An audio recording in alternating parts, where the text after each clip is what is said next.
Did you know the National Library of Australia holds over 10.5 million items in its collection? The library holds a range of culturally and historically significant items from throughout Australian history. But culturally and historically significant isn't just confined to the leather-bound books and parchment documents of centuries ago. If you once had a MySpace profile, rented a movie from VideoEzy, or collected Tazos, then this might just be the video for you.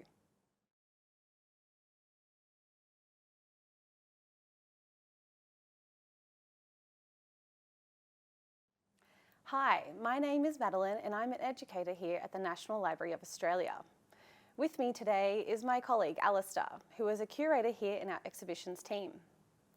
Before we begin, I would like to acknowledge Australia's First Nations people, the first Australians, as the traditional owners and custodians of the land, and give respect to their elders, past and present, and through them, to all Australian Aboriginal and Torres Strait Islander people. When we think of the noteworthy items held by a large library, we might think of objects like the Sydney Theatre Playbill of 1796, the earliest surviving example of a document printed in the colony of New South Wales. Researchers continue to study the playbill to gather important information about early colonial society and culture, or the printing materials and techniques of its time. The playbill, once a cheap, simple advertising leaflet, has since over time become something that the people of 1796 may have never foreseen, a national treasure that plays an important role in understanding that time and place in Australia's history. So what then of the items from the 1990s and 2000s? For some of us, it may seem too soon to be discussing the historical or cultural value of the everyday objects from our childhood. Maybe they seem a bit too daggy by today's standards. But the role of the National Library of Australia is to collect a snapshot of Australia's cultural landscape and reflect Australian society at any given time. The library collects today what is important tomorrow. This collecting encompasses everything from commercial and self-published books, newspapers, government publications, academic journals, all the way to sheet music and even Dolly and TV Hits magazine. In time, these items held and preserved by the library become a treasure trove of information through which we can understand and reflect on Australia's social, political and cultural landscape at the dawn of the new millennium. The objects you see here are just some of the ones that stood out to us while we were researching the collections, bringing back memories of our childhood and experiences through those years. We recognise that everyone's experiences are different, but through the library's collecting work, there is likely to be an item, story, or collection that may evoke a sense of nostalgia for you too. So Allister, what stands out for you when you look at this collection? There's so much to see, there's so much to explore. I remember very clearly the Soundwave concerts. They happened just down the road from my high school at the Flemington Racecourse. Really? Yeah. Wow. And whenever Soundwave was on, half of school was away. It would be amazing to think about what the people in the next 100 years or so would think when they see this Soundwave poster. While simply designed as an advertisement for the live music festival, these ephemeral objects are collected for future generations to understand the popular culture of society at the time. And there's so much information we can already gather from these types of posters too. From the popular artists, locations, designs, and advertising styles. Especially when we consider the fact that these events, like Soundwave, no longer exist, preserving these objects become even more important than ever. At the time, it felt like the only way we could find out the latest information on music and entertainment was through magazines like TV Hits. I remember TV Hits so vividly, but in particular, the one thing I was obsessed with was the posters you could get inside of them. Did you ever have one of those? No, I'm afraid I didn't, but I can imagine your wall was covered with them. It definitely was. Mass-produced publications might feel like an ephemeral throwaway, but they contain valuable information that will contribute to our understanding of the trends and culture at any given time. From advertisements of the trendiest items to articles on fashion and beauty, music and movies, we were already noticing a huge shift in the way Australians published, purchased and engaged with magazines.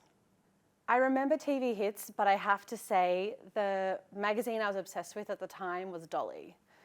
Dolly was one of the most influential magazines for young women in the 90s and 00s, as a great snapshot into what was the trends and issues facing young women of the time. I remember Dolly and Cleo were easily the most popular magazines at my school growing up. And in particular, it was the two aspects, the Dolly model competition and the sealed section that stood out. Do you remember the sealed section? I do remember the sealed section. I remember that my sister had Dolly magazines and that I don't think she was allowed to open the sealed section until she was about 15 or 16. Yeah. I remember thinking it was for the more mature reader, seeking advice for serious and at times amusing questions surrounding topics of health, family and romantic relationships. What about when we think about the 90s and 00s though, the K-Zone magazine? Oh, K-Zone was a classic. I loved K-Zone. K-Zone magazine was easily one of the coolest magazines you could get as a kid in the 2000s.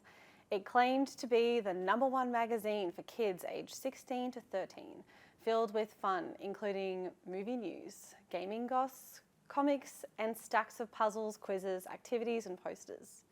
Each issue has a theme too, whether it be a movie or a video game or pranks and jokes. Reading for me was and still is for many children and young people across the country today a significant part of my education and entertainment growing up. When I think back to some of my favourite books as a child, I can't go past our beloved Australian authors like Mem Fox's Possum Magic or Andy Griffith's Just Kidding. I was obsessed with Just Kidding as a kid, actually the whole Just series, and the illustrations by Terry Denton were probably my favourite aspect. Absolutely. Did you read it? Oh yes, I remember the little pictures of Terry Denton's in the corner which transformed as you flipped through the pages at high speed. The illustrations were riddled throughout, from the sides to the top and the back, and I remember in particular some of the humour being a little bit crass, but thinking that was probably the best part of the book, right? Absolutely. Allister, when we're talking about the 90s nostalgia, you might know where I'm going with this, but there was a particular recipe book that stands out today. Do you remember having one of those cakes made? I remember what I thought was a Women's Weekly children's cake cookbook recipe, but I haven't been able to find it in the first edition of the cookbook yet. What did it look like? It was a stegosaurus. Oh, amazing. That's very Had cool. the little mint leaves studded all over it. Oh, wow. And that's when I discovered that I didn't actually like mint leaves. An important moment in your childhood. Today, most of us might use the internet or our phones to do a simple address search. But urban maps like the Sidways and Melways were once a crucial item found in any vehicle. Long before the convenience of the internet, these maps were the most accurate way to navigate through a city. And they're a perfect timestamp of our urban landscapes. As our cities continue to grow and change over time, these maps give us a snapshot into what it was like. There was a real skill in being able to navigate these. When you'd have to flick through the pages, and if road names changed throughout it, it was really hard, especially under pressure. If you had a parent who was driving, you had to be on it. Did you use these growing up? Yeah, I was the designated Melway user. My sister never quite got the knack of it, so I was You had to be a front seat. left to pick up the slack. Growing up in the 90s, there was definitely an excitement surrounding moving into the new millennium, but I can remember moving into the 21st century and a level of fear surrounding it. What do you specifically remember about this time? Do you remember the fear? I do. I remember there was a lot of talk, especially in 1999, surrounding the Y2K bug or the millennium bug, which was supposed to crash all computer systems when the date rolled over into the early hours of the year 2000. I remember hearing about that, and even had a family friend who filled up their bathtub with water in anticipation. It was very real. This document, produced by the Queensland Government, gives us an insight into how seriously the people and government took the millennium bug, or the Y2K bug. It's easy to reflect on these theories and fears and laugh, but this document outlines the unknown risks and threats that could have impacted the country and the globe. And that's what the library is about, capturing and preserving these moments. And because the library is about collecting moments in our history, we've collected a range of things surrounding the Centenary of Federation, including ephemera and objects. Once the year 2000 was here and gone, 2001 was a significant year for Australia as the Centenary of a Federation.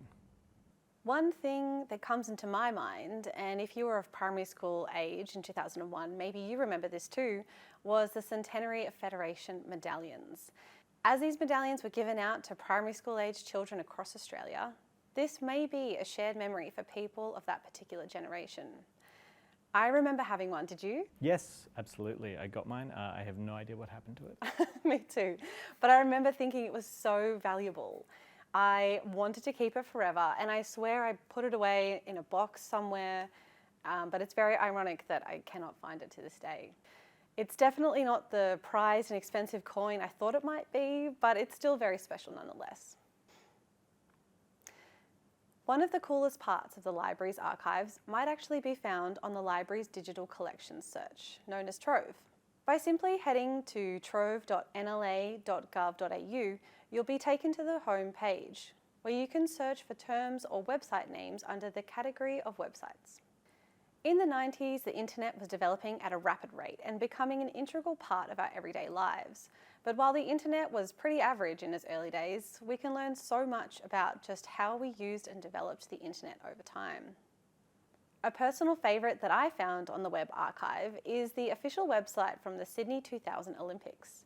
Having a website meant that anyone who could access the internet could see exactly what was happening in real time. You could check the medal tally, see what sports were happening, or find out more information on athletes. On the internet, we're not used to the firsts, but this website is the official website of former Prime Minister John Howard. It's significant because it was the first official webpage of any Australian Prime Minister. Or the idea of being able to access the latest news headlines and articles at any time, using 9MSN for example. Today we get real-time updates on our phones, but in the early 2000s, being able to log in and access the news from a computer was revolutionary. Many of these internal links will still work, but links that go to external sites or attachments may not. Due to copyright restrictions and time limitations, we were only able to show you a glimpse into the vast number of collections we have here at the library. However, there is still so much to explore. And while the objects we have shown today reflect a specific time and experience, we hope this has inspired you to take on your own journey in rediscovering some old memories and sparking that nostalgia. If you would like to learn more about what the library holds and the collections we have here, you can head to our website using the links below to explore our catalogue and trove. Thanks for joining us today, and thanks for watching.